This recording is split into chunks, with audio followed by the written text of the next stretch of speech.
We have a coalition of organizations who have been monitoring and also documenting and responding to this issue.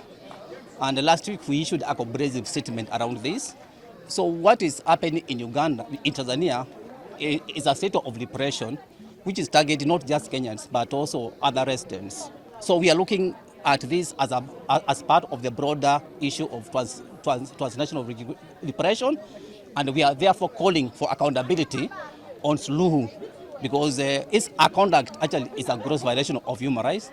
And also this idea of also mismanaging elections, and then when people contest the outcome, you also violate their rights. It's also something we are looking into.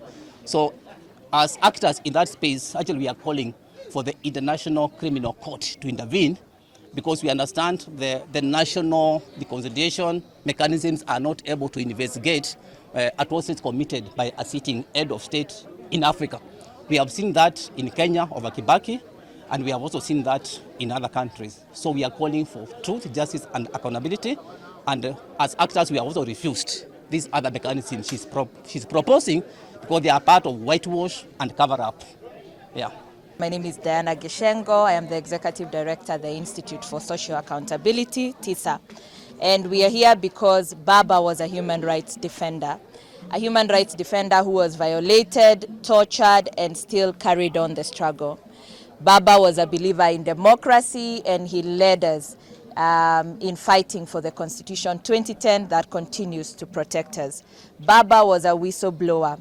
He blew the whistles on very many corruption scandals in this country.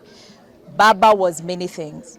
And even as Tanzania faces the atrocities it is facing, I think today Kenyan civil society have written to African human rights mechanism to come in and speak. So we are here to pledge that we will continue the good legacy of Baba, the human rights defender, the whistleblower, the Pan-Africanist, the feminist. And that is why we are here, and to just pay our respect to the people's president.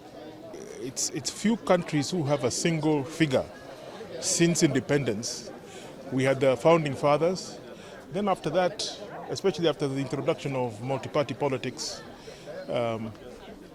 we didn't have many singular figures like Odinga, who was the center of gravity of our politics.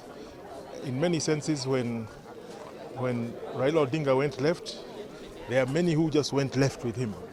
There are also many who went right against him. He was a defining figure in our politics.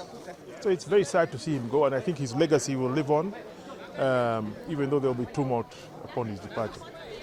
Our work revolves around the issues that he fought so hard for with so much resilience and courage, and it's really to just give also our appreciation to the family, and also to say that even as much as Baba is gone, the spirit and the vision that he had for a free Kenya, liberated Kenya, for the third liberation, that we continue with that agenda in the work and interventions that we continue to do in terms of governance and human rights protection.